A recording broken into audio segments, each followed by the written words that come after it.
Siomra. Hello, ladies and gentlemen. Welcome back to the Tiny Room. Welcome back to episode 106 or 105 of Michael and Benjamin's podcast. I am the Michael of Michael and Benjamin's podcast. And don't worry, ladies and gentlemen, the cat emergency has passed. So our unnecessary sweating is now over. A massive welcome back to Ed, although that's not really appropriate because he never left. He never left. He was in the windowsill. He was in the windowsill. He was in the windowsill the whole time, and there were 3 panicked adults looking for him. But we had heart palpitations nonetheless because Ed's a big fan of the podcast. He's one of the 6 listeners that listen every week. So no, it's several hundred, Ben. We're all right. And I am joined today in the Tiny Room by the man who is the Steve Irwin of finding cats lost inside the house where they live. It's Ben. Say pretty Ben. good, actually. He usually found quite a few. He's a flaming galah.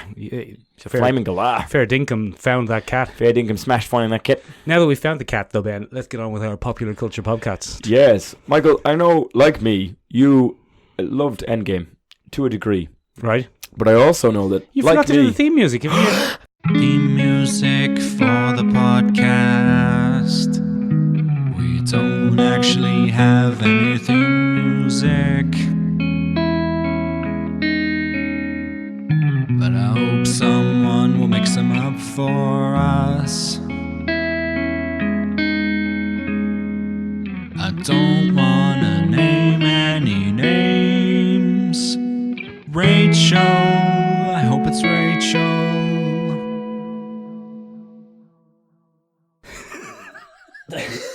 Oh, you son of a... Right, go on now. Sprint straight into your thing that you wanted to talk about. Flawless. Flawless. When I said now that we found the cat, let's get on with the podcast, that was kind of the signal for you to do the thing, but then you forgot. Michael, if there's one thing that we know about Ben, it's that I don't read signals. Yeah, you don't read signals. I can't read them for shit. It's one of those things. But anyway, Michael, you're a fan of Endgame. I enjoyed Endgame, Ben. You've seen it twice? I've seen it thrice. Thrice? My goodness, that's twice more than I.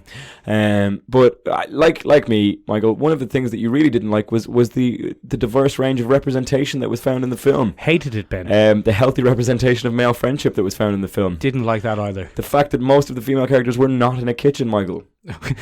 I'm not gonna. That's what we didn't like about that. I'm not gonna agree to that one. But thankfully, Michael, yes. This week, What one man, has come to our aid, and I assume it's a man. Yes, that's an assumption. Do you think he might be an incel from America who has taken the black pill? Yes, came to the aid of everyone and posted a De-Feminized version of Avengers Endgame. Very good. So yeah, to quote the gentleman himself, and I'm going to do it in an American accent because I assume he's American.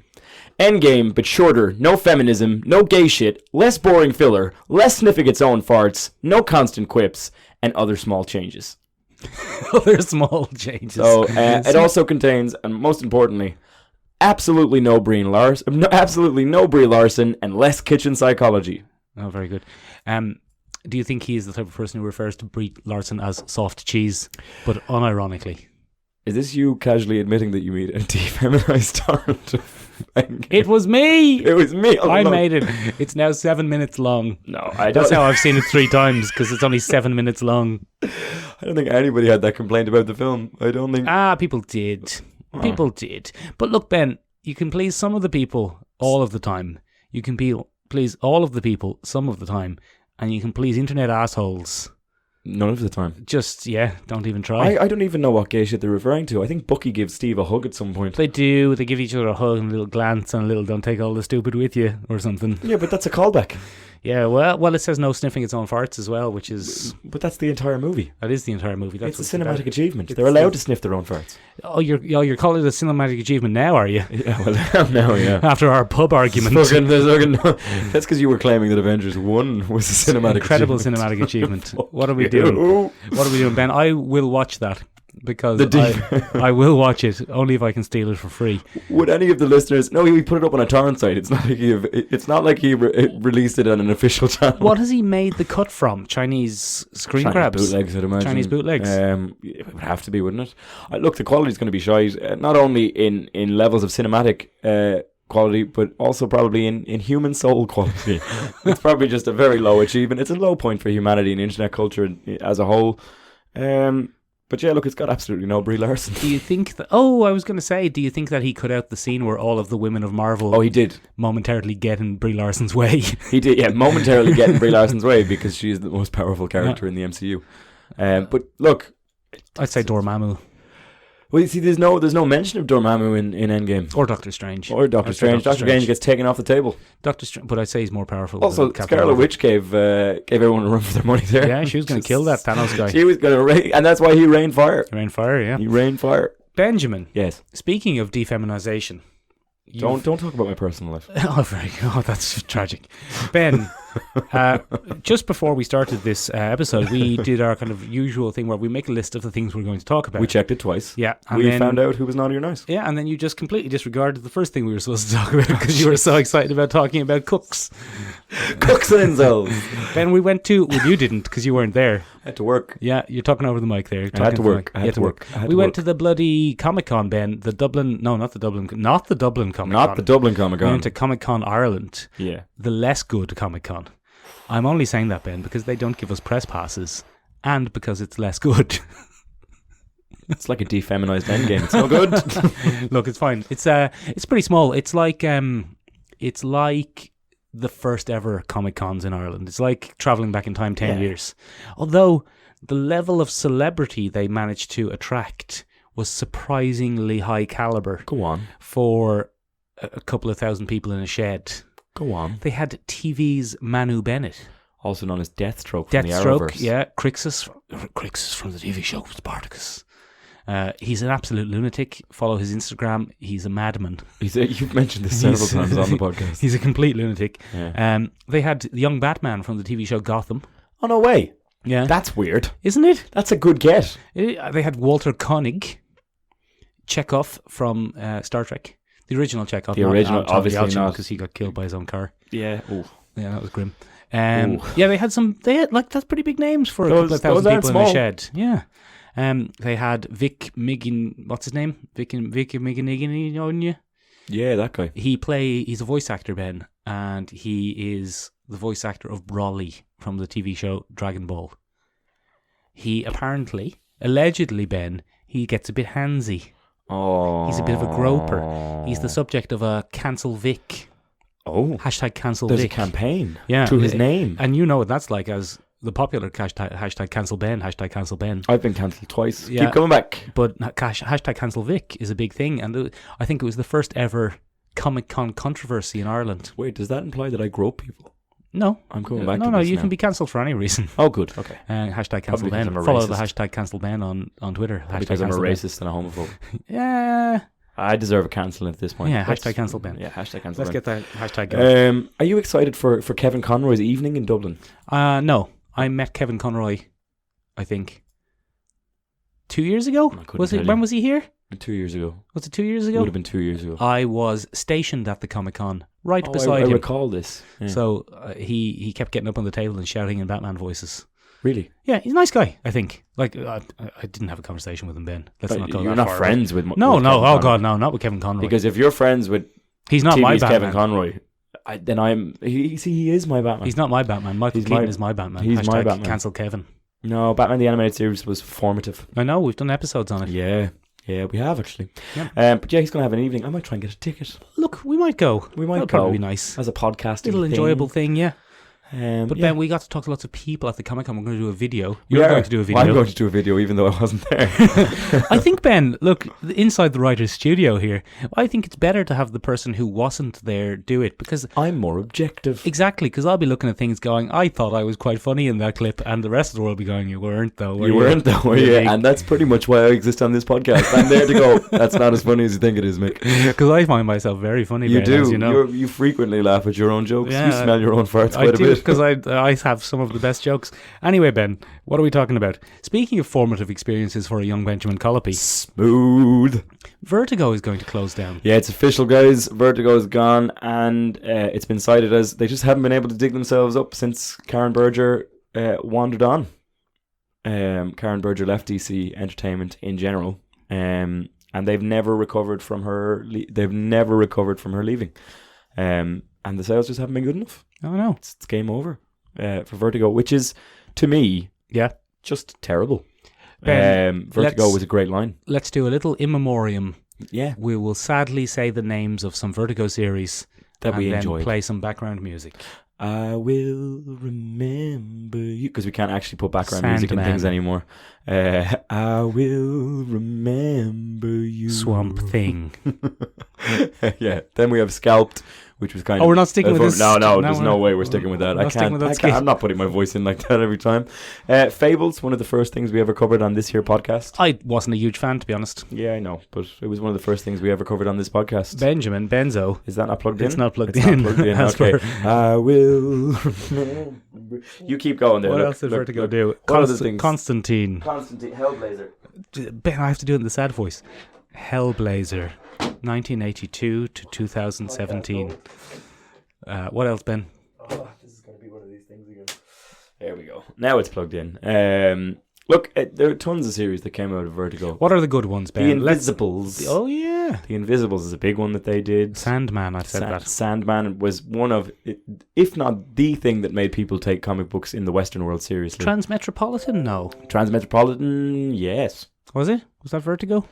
I'm going to go out on a limb and say yes. Okay. But that is a possible future Ben's retractions. Okay, good. Possible future Ben's retractions. But look, the quality that came out of that for many, many years, shame to see it go. One of the unusual things that's come as a result of this, Michael, is they're releasing a movie soon based on a Vertigo property. Oh, do tell. It's called The Kitchen. Go on. And it's based in Hell's Kitchen, as you may have guessed from that apt title. That guy who made the Avengers remake won't like that unless it's a kitchen Probably not, full of because women. it's all about women. Oh, no. Basically, Is it a joke about women in the kitchen? it's less of a joke about women in the kitchen and more of a kind of an intentional reversal of the traditional kitchen role of women. I see what they've done. I do all the cooking in our house. You do. You have single-handedly subverted expectation. Although my lady does make a mushroom tagliatelle now. Yeah, which she only makes. That's the only thing she makes, and she makes it a lot. If you're coming over to dinner, it makes. Mushroom tagliatelle, it's delicious. But it's frequent. It's frequent, but it's delicious. It's a fascinating comic. It's about a group of mob wives Oh, whose husbands are locked up. It's set in the 70s. the 1970s. At the height of the Irish mob. Oh, it's Irish mob. It's the Irish mob. And it's a group of women who decide to run the organisation themselves. Oh. And it's called The Kitchen because they take over Hell's Kitchen. It's going to star internet sweetheart Tiffany Haddish. Never heard of her. You probably have in different things. She's the black Tiffany actress at the moment. She's the big comedic black actress at the moment. Tiffany Haddish smells like a radish. Possibly. I've never smelled Tiffany Haddish. No. I've never smelled TV's Kevin Conroy. Just to I clear think that you up. might have, though. Might have, yeah. I think you're lying. It also stars Melissa. Her name escapes me. Melissa Comedic Joan actress. Frank. No, Melissa Joan Frank from Hart. Sabrina No, the she's Teenage- not in it. It's Melissa. Oh my god, I can't remember her name. This is Melissa terrible. Roach. No, she's the comedic actress. Oh, Melissa the comedian. Oh, that was very unhelpful. Anyway, she's in it well. Melissa McCartney. Melissa McCarthy doing a serious role because Oh. it's not a comedy at all. Oh, I see. It's a black comedy. Right. Not Hold on, you black just like said Tiffany Haddish Yeah, comedy. oh, It's Jesus. That wasn't necessary. You've just said it's not a comedy at all. It's a black comedy. It's a dark. It's got moments of humor in it. Okay, moments if you of to watch the levity. trailer, but it's a full Vertigo property. Their name comes up at the beginning and all. And that's their last hurrah in many ways. Must be. Is It this was getting a very popular comic. Is this, very getting noir comic. is this getting a bloody cinematic release, or is it just going to be on the Cinematic film? release? Full. Get cinematic out of here. release, We'll have to go full see that, I cinematic suppose. release. We will. It'll be good. Is it a good comic book? It is. It's very good. Noir. Noir? Noir. Noir for the boys. But yeah, very good. So that's an interesting thing that's come out of this. It's going to survive. I am going to miss Vertigo comics. I still enjoy Vertigo comics. Ben, you may well know this about me. I don't care who publishes comics. As long as it's a good comic, Mick doesn't care. I don't care, and often I don't know. Before we started doing this podcast, I didn't really know that I read a lot of Image comics until you said, "Look at all your comics; they're all Image comics." And I said, Because Image comics are very good. Are they, Ben? I said. Cited as one of the reasons Vertigo is closing down. Really? Vertigo cannot compete with their competitors' model for creator-owned comics. They can't offer the same deals. That's what they said. And what that means is we can't compete with Image because Image is the leader in creator-owned comics. Are they? What about IDW? No. No, IDW is Don't more touch them. about They do properties. properties, isn't it? Yeah, They're more IDW about does properties, and they don't do them all that good. Ooh. Their original properties are very good. For example, to the right of me here is Lock and Key. Yeah, the Transformers. Very good property. Don't know about the Transformers Very hit and comics. miss. You're a fan. I'm not. One of them is good. One of them is good. That to me is a a firm miss. But to other people, maybe not. But Image does, you come up with an idea. You and I come up with an idea, Michael. Okay, Moon Knight. And we go, no, an idea that hasn't been done before, Michael. Have you seen the internet's petition to have Keanu Reeves star as Moon Knight? I'd watch that. I wouldn't. Well, I would, obviously, but... We'd have to. We have a podcast. I wouldn't be for it, because the whole point of Moon Knight is he has multiple personalities. And I don't think Keanu Reeves does. He doesn't have the range. Doesn't have the range. And that's okay. I'd see Keanu in something else. I saw Keanu in the Netflix film Always Be My Maybe. Did we talk about this? No, we haven't. It's very good. But it's very funny. It's a very good film with Marvel and DC's Randall Park. I enjoy it where he says, fight me, strike me. It's very good. As you know, Ben, it's one of our ambitions to fight Keanu Reeves on the podcast. Randall Parks is a wonderful actor. I enjoy anything he's in.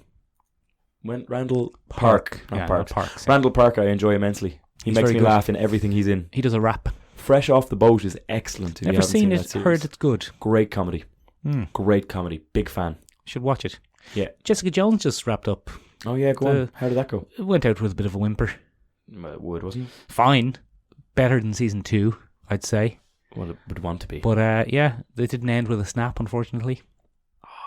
That would have been good. She was the last one to reference the snap. Wouldn't that be good? Oh, that'd be great. That'd be great. Also be a great way to leave it. They all got snapped. Yeah. That's why we didn't see them in... Well, then they would have come back. But we wouldn't have seen. We might not have seen it in the furore of the portal. Yeah, and who would have known to go get them anyway? In interesting Endgame news, did you hear about the outrage on the Graham Norton show? No. Around Endgame, Tom Hiddleston. No, Holland. Tom Holland bloody spoiled the end of Endgame. Did he? Yeah. When? Because he says Tony Stark dies. When did he say that? On national television last Friday because he's promoting Spider-Man. Oh, but I mean... the ban was lifted, but apparently the Graham Norton show got an onslaught of tweets being like, thanks, Tom Holland. Nah, and don't get to complain about that. Yeah, that's not spoilers. But it was very funny. That's not spoilers. And of course, who jumped on it? Who jumped on this as actual news? The bloody Collider. Any Irish entertainment news site. That's relevant to Endgame. Put it in the press. We're very... Because that's what Irish media does. Yeah, that's not a spoiler. For all your comic news, come to us. We're better than most Irish media. No, hold on. It's also true though. The trailer for Spider-Man starts with the announcement that Tony Stark is dead. There's pictures of him on the wall and it says I miss him. That's alright. Well, there's no room for logic here. Speaking of places, Ben, where there's no room for logic, down with logic. We've seen the film Brightburn. That's not how you... Oh, have you gone negative on it? Have you gone negative on it? I was not celebrating it as we came out of that cinema. You weren't. Cast your mind back to Wednesday evening. I'll cast my mind back now, like a young Michael Fassbender growing up in his days in Kerry. Sure, look now, you cast your mind back. Lucky it didn't hit me in the knob. So Irish. I was not a fan coming out of it. I thought it was sloppy. I thought it was overacted in places. Vehemently disagree with you. Anyway, Ben, before we get into vague generalities, tell us very briefly, you son of a bitch, where did that come from? What the film is about? I don't know. I'm sorry. What if Clark Kent was a bollocks? That's the film. Yeah, we were talking about this a few weeks ago, Ben, and this is going to go down poorly with our somewhat limited international audience because this film has been out everywhere else for ages. Donkey's age. But in Ireland it only came out this week, which is like being back in the bloody 90s. Yeah, why did it come out so late here? I don't know. What caused that? I honestly don't know. Not a fan. But anyway, Ben, months ago we speculated about whether this would be a film about nature versus nurture. It was not. It wasn't at all because, it was. It was nature. Yeah, exactly. There was no nurture whatsoever. Despite repeated attempts at nurture. It was no one's fault that he grew up evil. Yeah, and he just snapped. It was a puberty snap. It wasn't even a puberty snap. The bloody machine turned on. But I think is it not coinciding directly with puberty snap? I don't think so because, Ben, tell us about brood parasites. Oh. So there's a very heavy-handed metaphor at the beginning where the little fella... Oh, bloody heavy hand you now in a minute. The little fella goes full Rain Man in class and his teacher asks him what a difference is between he doesn't go full Rain Man. He does. No, he does. There are 27 peanuts. He goes and ignores... So basically he's asked for one difference. 27 peanuts. 27. One is a pollinator Yeah. and the other is a predator species and far more aggressive. And then the teacher says, "Good job, thank you." And then he just goes, "And if you have a brood parasite, blah, blah, blah, blah, blah, blah, blah." Because that's what this film's about. Because that was his film's about. So son of a basically, the concept is he talks about how a certain breed of wasp puts its eggs in other hives. I would say species rather than breed, Ben, but that's the biological pedant in me. You are a pedant, Do you have a- biologically. Do you have a bit of a biological pedant in you, Ben? No, I don't. Would you like one? Uh, Brilliant. Look, let's be honest about that unfortunate. conceit. We recorded that joke already, and then the computer crapped out. we got bloody Brightburn. So, Ben, we got burned again by our computer. But anyway, look, what were you saying? You were saying that he's a wasp. Well, no, he says he's a wasp. I said nothing of the sort. So that's the central thesis is the idea that this alien race, Aliem. the Aliems Yeah. in space, obviously plant these creatures to be cuckooed by other people, not Yeah. cuckolded. No.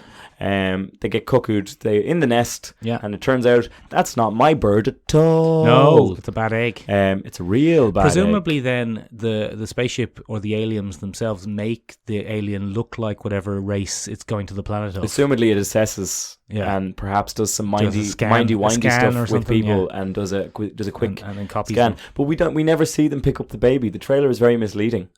In Well, the trailer, we see it in them. We see it in a nightmare flashback. We see it in a nightmare flashback, but how realistic is that? Stolen straight from the pages of Frankenstein by Mary Shelley. Go on. Victor Frankenstein, the aforementioned thing, sees his fiance as a rotten corpse bearing a child.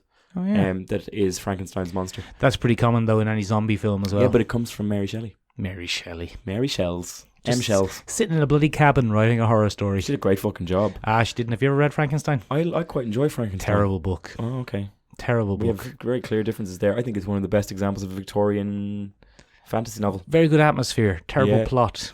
Yeah, but sure, look, you have to run around the ice cap sometimes. Characters coming and going hither and fro. Oh, sure, look. Look. All Victorian novels, if you think about it. What are we? Why are we talking about Victorian novels? yeah. So we watched Brightburn. Let's give it a quick review there, Michael. Full spoilers ahead. for Full anyone. spoilers. I enjoyed it, Ben. I didn't think it was amazing, but I enjoyed it. I thought it was quite poor. I thought it was very repetitive. I would have called it Brightburn jump scare. Well, Ben, you don't like a horror film. You did sit there with your fingers in your ears. See, I'm very sound sensitive, listeners. And the problem is, if you want to make me jump, all you have to do is make a loud noise. Yeah, like that. And my body literally goes the wrong direction. It just doesn't like it. I don't like it. So the easy way to get me to jump is to have a loud noise. And I've never seen so many jump scares in a fucking film. You don't watch enough horror films. Then. And it was a very swishy kid. I didn't. A very swishy kid. He's a very swishy kid. He does the ghost glide a lot. Well, he's He still does the- like a scary Superman. It's also a very inefficient way to take over a planet because he seems to be biologically driven towards sadism and experimentation, which I didn't understand. Because if you're cuckooing something, Look, surely you would go to the most efficient way to take over a planet. maybe not though. Maybe he's here to test our weaknesses and stuff, and then the alien ship will come and scoop him up. And So go he's experimenting to with our defenses, with our biology, exactly. what makes us tick. And then they can just come and scoop him up and go, look, this is everything. We've got a little capsule here that tells us everything we know about this planet. I actually think he would have been a better character if he was completely scientific in his weird experimentation, as opposed to a strange little sadist. For evil purposes, obviously not. Well, for horror film purposes, it wouldn't be as good either. Yeah, I suppose. Look, I thought the kid actor was great. I thought he was actually very good at being, at one point, a very likable young man, and at another point, a very horrific young man. The thing about it is, I don't credit the kid that much. I credit the direction. Because a lot of that is, all he did was like sit there quietly. Did it well, though. He sat there quietly. Well, better than most kids, I bloody tell you what. Fucking kids these days, eh? Kids these days giving you lip. One of the things that I found completely pointless but enjoyed quite a bit was the sexy teacher, the sexy biology teacher. You did. She was only in it for Who about was- 45 seconds. And But why was she in it for 45 seconds? She's never called back again. And then I got confused because I thought it might be his sexy aunt. the sexy aunt. But no, there's two sexy blonde ladies working in the school. Yeah. And those are them. And I found that very confusing. Also arousing. That was a very, very small detail for you to focus on. Yeah. That was your Got cold. very focused in that there. was your cold comfort during the horror film. Felt bad for stepdad. Felt bad for cuckoo dad. Thought he was having a real. Thought he was a real good dad at the beginning. Yeah, but then But then realised his son was a real bad egg. Yeah, look, Ben, it is exactly what you think it would be. Or to quote Billie Eilish, he's the bad guy. That's a good song. I like it. Yeah, it's a great song. Yeah, it's Billie a Eilish is very good. Good little song. Apparently, she speaks directly to the psyche of the 14-year-old internet girl. Yeah, but sure, why not? Yeah, It's about time they had a It's champion. about time. About time they had a champion. Someone who gets them. I would watch a sequel to Brightburn. I wouldn't. Well, you would. I'd make you. Well, yeah. Yeah. For fear of cowards' blood calling. Yeah. But I don't know if you get much of a sequel out of it, Michael. Well, they kind of set up sequels in a little bit, in that there appear to be other super beings in the planet. Did they? Yeah, there was an Aquaman at the end. There was a What? Wonder Woman. Ben, you were there. I was sitting right beside you. You're confusing it with Man of Steel. I'm not, Ben. You are. There was bloody Michael Rooker was up there on the screen, and he was going, I tell you all about this conspiracy. This man in the ocean, this witch woman with the ropes.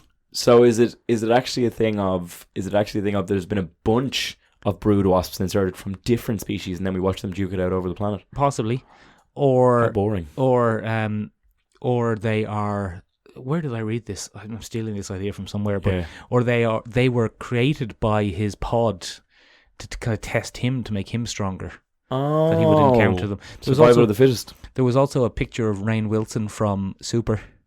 Was he there? Yeah, he was in the group. Very good. So they're linked now. It's now the Brightburniverse, Inverse. like the Glassiverse.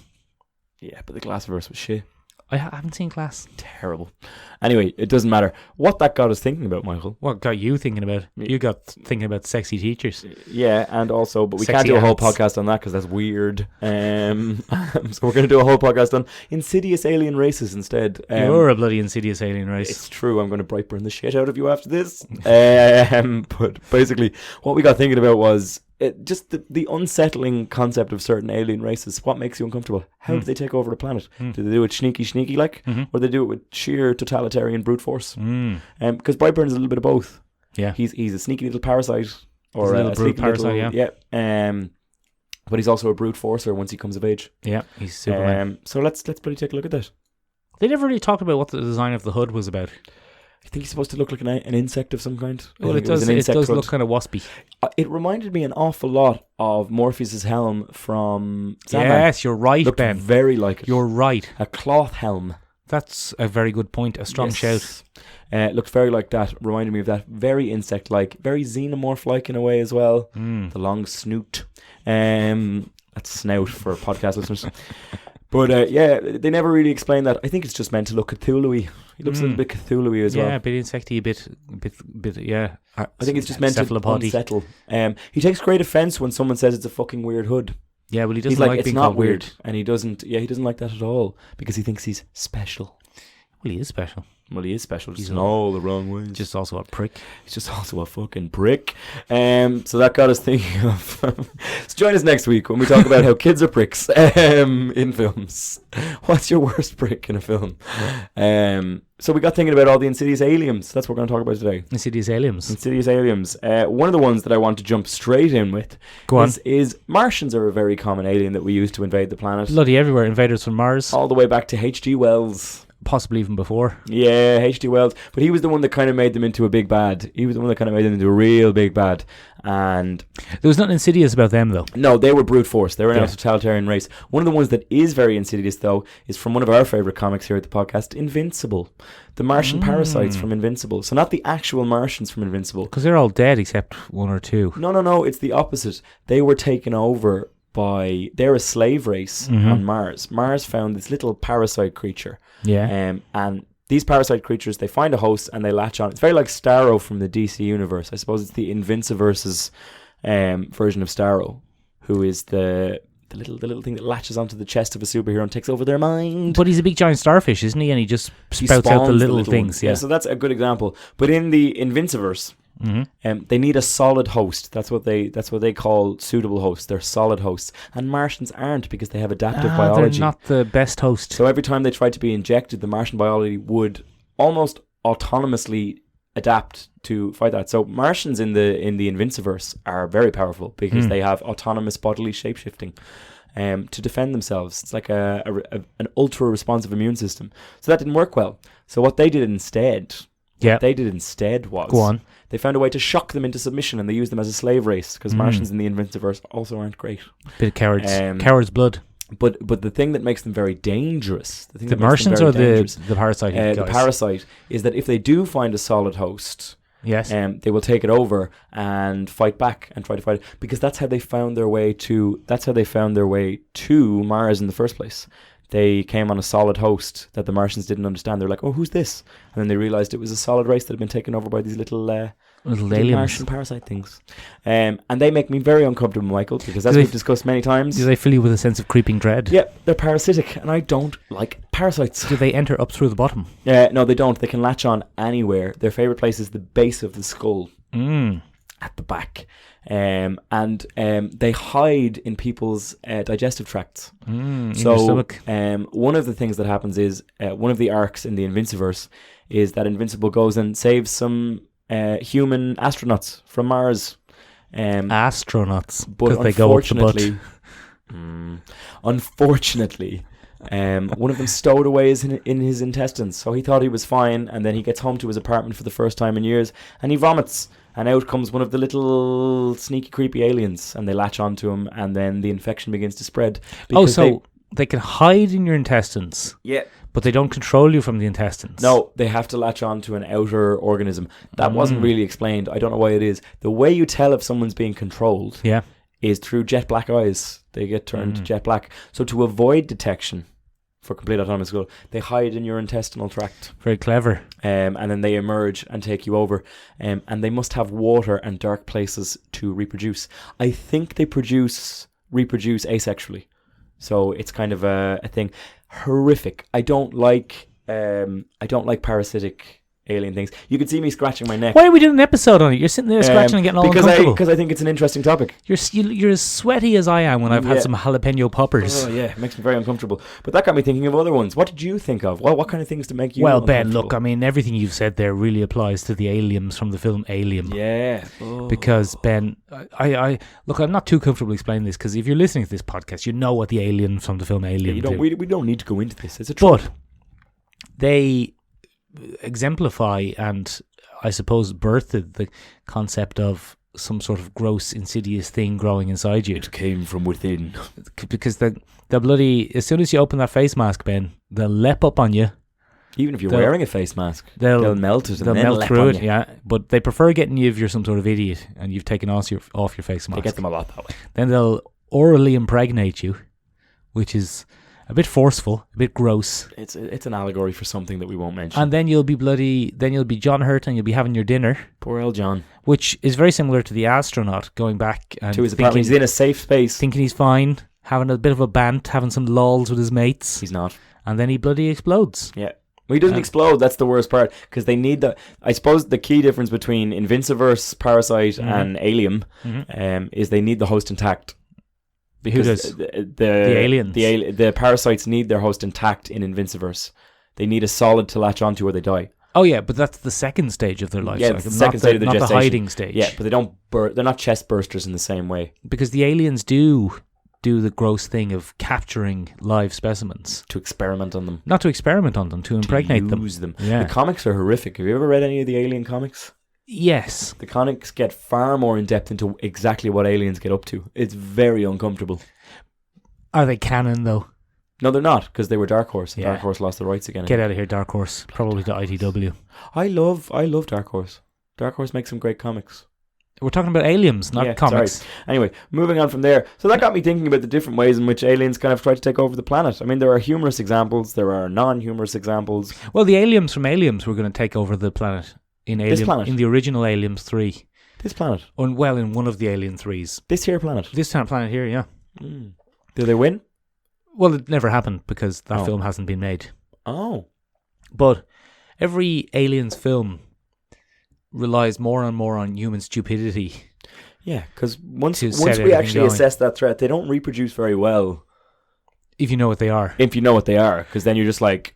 So you have to sense it. Well, no, you can't just put your hand No, up. They'll I get through know. the hand, Ben. They'll I get know. through the hand. I know, they get through the But hand. But just stay away from the eggs. You would have... Yeah, you just destroyed the eggs when you find them. Don't get trapped in a room by Paul Reiser. Fucking Paul Reiser. Oh, he's a bad egg. Oh. Yeah, but you just have to find the eggs. But Alien Covenant, if you remember, kind of took away a bit of the scariness. That's fine. It kind of took away a bit of the scariness of the insidic parasiticness, because we know, as a culture, as a society, even just common sense, we know you shouldn't be walking around without masks on an alien planet. But they're on an alien planet. You would never take your suit off. There is definitely a protocol in place for how these things are handled. Yeah. So and even if you go back to Prometheus, the biology expert, the two scientists take off their masks to look at this creepy worm thing. You would never do that. What in are you an doing? actual situation. What are you bloody doing? That's a trope that's somewhat parodied in Arrival. Arrival, when Amy Schumer. Adams, Yeah. Amy Adams takes off her helmet and everyone's like, what are you doing? What are you doing? Take off your helmet. Put your fucking helmet on. Put it back on. What do you think this is? The film Alien Covenant? You're going to get infected by spores. The aesthetic established in Alien Covenant and Prometheus is kind of parodied in Arrival as well. That kind of cold, clean, misty alien thing. The thing about the Alien films is they're very much parasitic organisms on a macro scale. Like, you can see Help them. me. The facehugger is coming at you like a big placenta.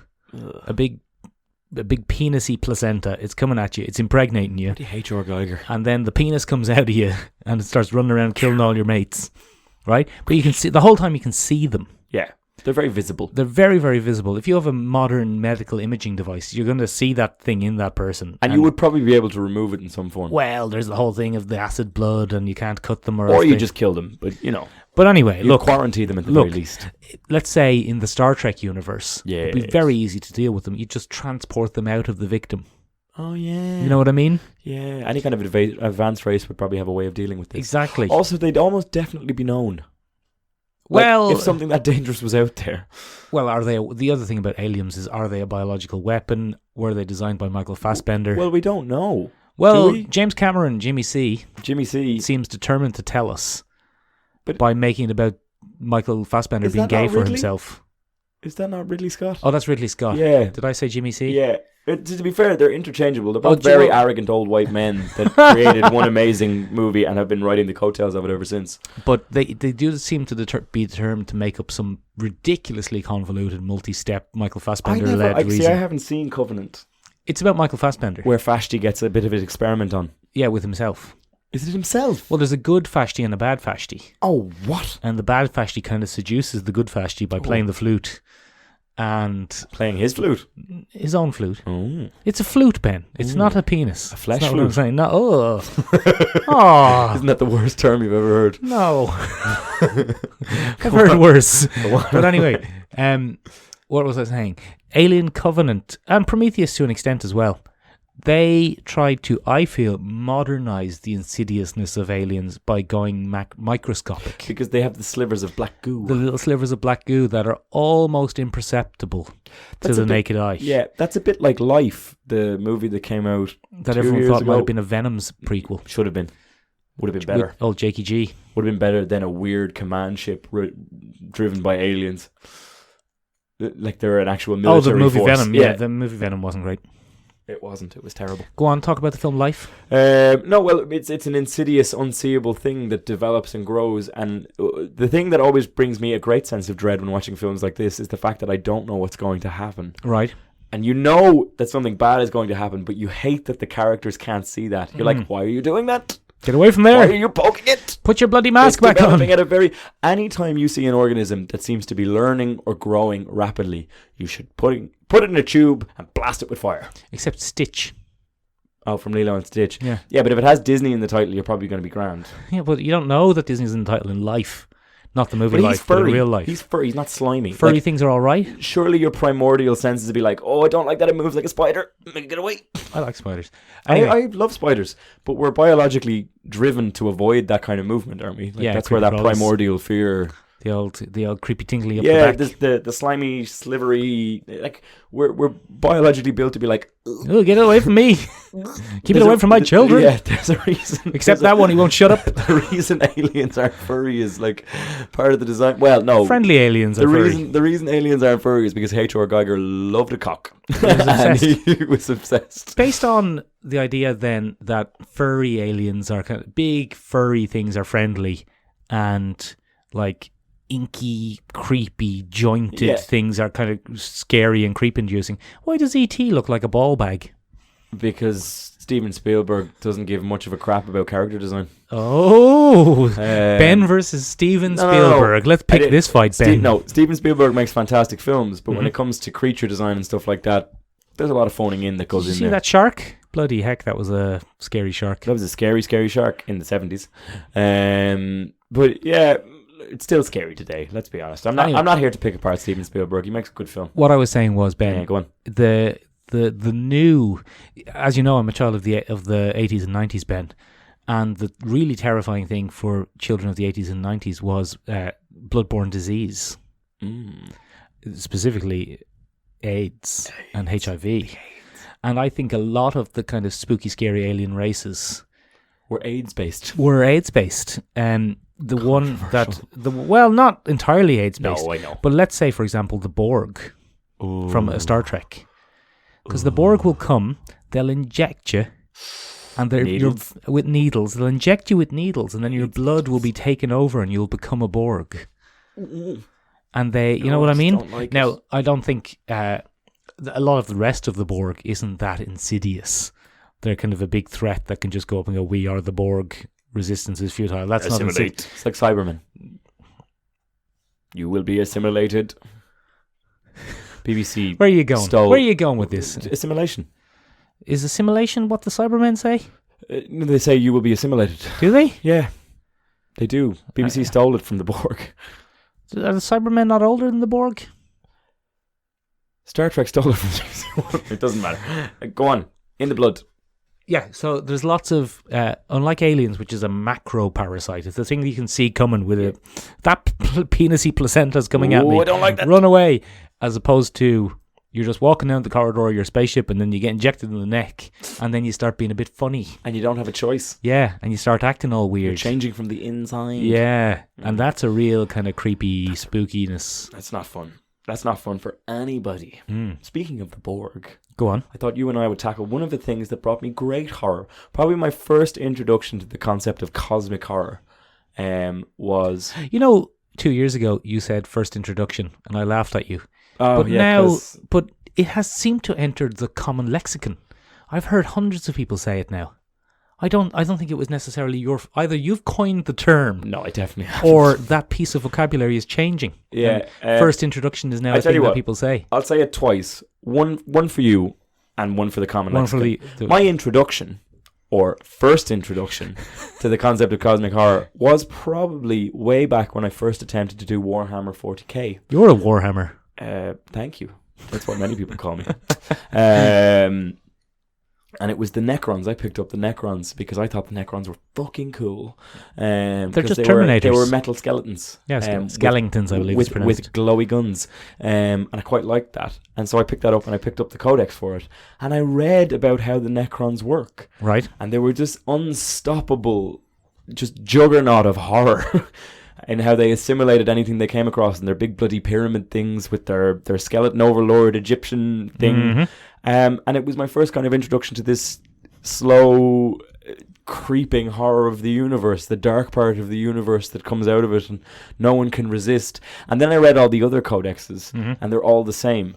But initially... everything's grim and terrifying. Everything is unstoppable, except for the Tau. The Tau seem to be nerds. They're nerds. They're communists. They're Japan.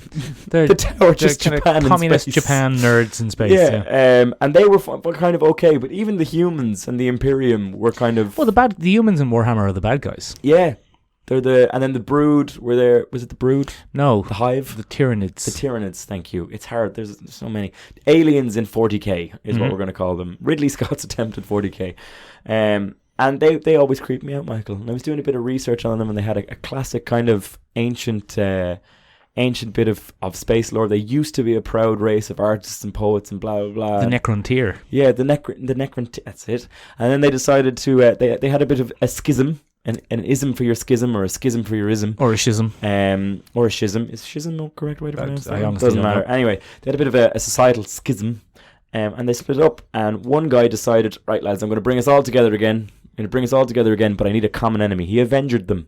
And the common enemy that they decided to take on was the old ones, who are definitely a callback to cosmic horror. Yeah. And also just a terrible idea. They have near omnipotence in the 40k universe. In the 40k universe, the old ones are pretty much good. Yeah, and they decided to take these lads on, and it goes horribly. So they decide to upgrade themselves to try and take them on a bit better. That background that you've been discussing has been largely retconned, I think.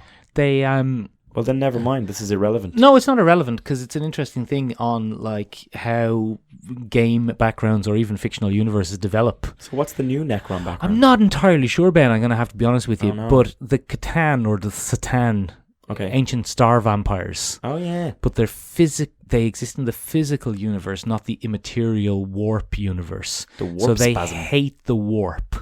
They hate magic and... But they're vampires. But they're star vampires. They suck stars dry. Oh, so it's a bit of a science versus spirituality thing. Yeah, there's a touch of that about them. Interesting. And then they make a deal with the Catan, I think, to give up their physical bodies, and the Catan will provide them with living metal bodies, so they can the Necron body as opposed to the Necron tier. And then, as they die and they get rebuilt every time, they lose more and more of their, finger quotes, humanity, because they're not humans, and they become more and more autonomous robotic killing machines, as opposed to the leaders. I could be wrong on this because I don't know that much about them, but as opposed to the leaders who maintain most of their personality. Yeah, because the leaders are always very animated in the poses that you see those little figurines in. A few Necrons there. But they're very... I liked the dull, unceasing, relentless... So did I. Quality of it. And it horrified me at the same time. I was like, why do I like this? This is awful. I actually bought the White Dwarf magazine. This is becoming a Warhammer podcast. Well, I bought this White Dwarf magazine when the Necrons were first introduced. Oh, wow. And there were only 5 or 6 different models. And they were completely unknown. They were just these metal skeletons that rose up out of the sands on some desert planets. Nice. Raided, seemed invulnerable, killed whatever they could, and then disappeared. Took some stuff. And there was just wiped things out. Oh, that's the purpose. Yeah. And Eradicators. they seemed to hate life, possibly. Okay. And then disappeared as suddenly as they appeared. Oh. And that was the end of it.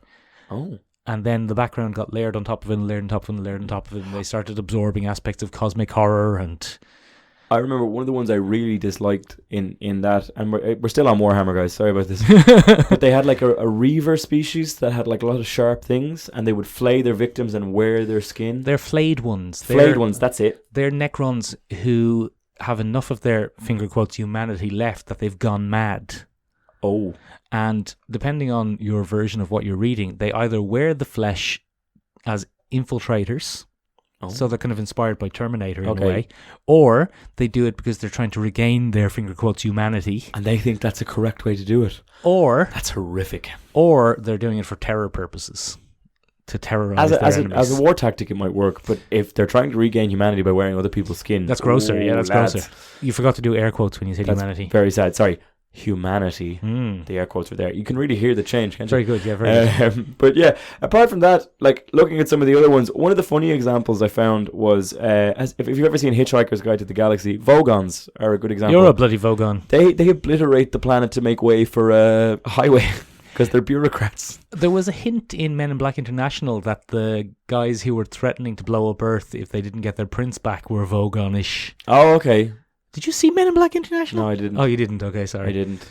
But I don't care. To throw back earlier, Ben, to what you said about the kind of creepy Martian aliens. Have you ever seen... I know we talked about this. We did a whole episode about this. Yeah. But my absolute living terror of insidious aliens were the weird potato men from Invaders from Mars, the 1980s remake. I don't know that. By Tobe Hooper. Oh. Remember we talked about it? Oh, we did actually. The potato people, and they abduct you, and their leader is a brain, and they stick a bloody needle in the back of your neck, remember? And they replace you, and they make a clone of you with the... Yeah, it's a classic body snatcher, pod people thing. It is. It's a classic body snatchers, pod people, creepy, insidious replacement, scrolls. It was parodied quite well in The World's End with Edgar Wright, where people That's have been a good replaced. film. It's a great film. Great film. Yeah. Unexpected ending. Doesn't get enough. Yeah, I like an ending where they bloody stick to it. Yeah, I mean, it's up there with Endgame, and oh my god, I can't believe they actually did that. Yeah. I remember leaving it when I was Not younger, Endgame, going, sorry, Infinity what War. a load of bollocks. Did you? Yeah, but now I've watched it again because I suppose when it initially came out, 2011, Oh, I don't know. 13, 14. I don't know. I'd be guessing. I initially came out being like, what a jip. What a jip. And I wanted a happy ending. But now I've through the podcast and through other things, Through a sense I've of learned that maturity. happy endings aren't love, Michael. They're just there to get rid of you out of the bedroom. I've learned that not all movies have to have happy endings. That's quite grim. Sometimes a continuation is not so bad. But I always remember I watched the Donald Sutherland Invasion of the Body Snatchers, and she thinks she's met a friend, and then all of a sudden at the end he does that bloody scream. The scream. The scream, and it's like... With the open mouth and the pointing. Oh my goodness. Yeah, that's very scary. Very scary. Excellent bit of old school alien dread. Alien horror. Yeah, bloody terrifying stuff, wasn't it? The X-Files had the thing as well where the goop. they had the goop. The Eden They virus. had the black goop. Was it the Eden virus? The black virus? And do you remember a show we've talked about a little bit before as well? The UFO one was kind of X-Files with Jerry bloody, what's her name in it? Jerry Ryan. We We vaguely talked about it. remember talking Dark about this. Skies? Dark Skies, yeah, that what it was might called? have been That had the grey aliens, the classic grey aliens. it. Greys. But they were mind controlled by a more insidious evil species. There you go. See, there's always an It's always insidious evil going on. space It's species. always going on. There's always some insidious mind evil. control. Do you know the Magog from our favourite show Andromeda? No, I don't. They're big furry insecty things. Oh, And they'll capture you and put their eggs in you, and then their eggs eat you alive like wasps. like big evil bumblebees. Like big evil wasps, but Oh, okay. hairy wasps. Oh. Yeah. Good example of hairy aliens that aren't cute and cuddly. Yeah, it is actually. Mm, Thanks. Good inversion of the trope there. But also, the Magog never became particularly popular or influential in pop culture, probably for that reason. Because they make people uncomfortable because they're big and furry. Because they're big and furry, and their backstory of being kind of parasitic Organisms people eaters doesn't match with the look. of what they are. Also, the guy who played the main Magog character, Rev Bem, hated the makeup or was deathly allergic to it, and so he left the show after season 1. That's fair. Mhm. I mean, deathly allergic to latex makeup is not a good look if you want to stay alive. Very poor look. Yeah, very poor look for it in that regard. So, overall, ladies and gentlemen, Look out for Aliems, is what look we're out saying. for aliens. Watch out for those bloody macros. Watch out for the micros. Just keep your eye on the skies. Can't look out for the micros, that's the thing. That's the problem. The big ones will come easy. Oh, there's one there. There's one there. I'm going to stay away from that. Is that an Fucking- egg that I've never seen? I'm like a not going leg- to touch that. The other ones, though, they go up your nostril or They go something. up your nostril, or they into your blood. slip up very quickly, and you Yeah. always have the sneeze. And you're like, oh no, it's in. Ben, we've been talking about Insidious Aliens, and we didn't even talk about the bloody John Carpenter's The Bloody Thing. Oh yeah. Oh, the thing. Like that's the original Insidious bloody alien, isn't it? Or the one that... Oh, man. The blood test is still one of the greatest sci-fi scenes of all time. I know. And Oh. we've gone all this long, and you were about to wrap up the podcast. That's and been we very nearly big. didn't Well, talk look, about get it. on it there now. It's very good. It's a good film. It's a great fucking film. Good, Nailed it. Go and watch it. Yeah, go and watch it. It's Fucking very nailed good. it. No, that's amazing in Kurt terms of Russell is all in it. the big kind of alien. You've got a touch of body horror there. Yeah. You've got The Enemy Within. Yeah. You've got a great classic ambiguous ending. Yeah, there's blood. Where people have tried to work it out. Where is he inside this one? Is he Yeah. inside that one? Well, he doesn't go inside them, remember. He Wait, is them. He is them. Yeah. Yeah. Well, it Replace them depends. even. Like he's in your No, he man's doesn't- blood, and he has to cut the No, hand the- off, doesn't he? No. The thing is him. Oh, yeah, It yeah. looks like the man, but it's not. But it's a already assimilated shapeshifter. them. Yeah. It doesn't really... It doesn't... No, does it assimilate you? I don't think it Because- assimilates no, you. because the dog is inside the... Does it not the, just the copy the mass of dog? them. Oh, maybe it is. I think maybe he just he eats eats you. them and, I think he and just then, eats you yeah, and then- uses part of that to... Yeah, to copy you. Yeah, I always felt bad for those dogs. Well, I mean, a dog gets it in Alien 3 as well. Fucking... And then a dog Stop alien killing is born. dogs, Hollywood. Well, that's how you know aliens It's mean bad business egg. when they kill a dog. There's a whole trope called aliens are bastards. Most of them are. It's a great trope. Any Marvel races and aliens are bastards trope. There's not a single decent sound alien out there in the Marvel verse. There's no strange people that don't act the prick. Yeah, we'll do it on a future episode. Yeah. Why are all aliens in Marvel a pack of pricks?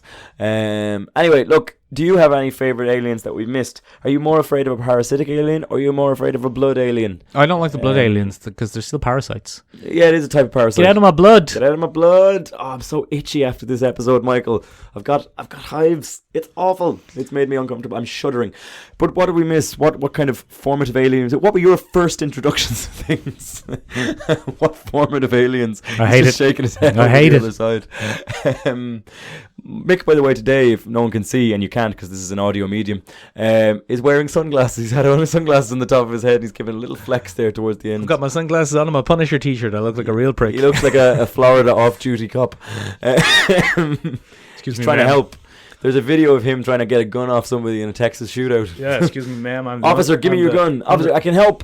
Fuck off, Dan Bilzerian. Hi, ma'am. I'm the underwear inspector. And on that wonderful note, we are on Instagram.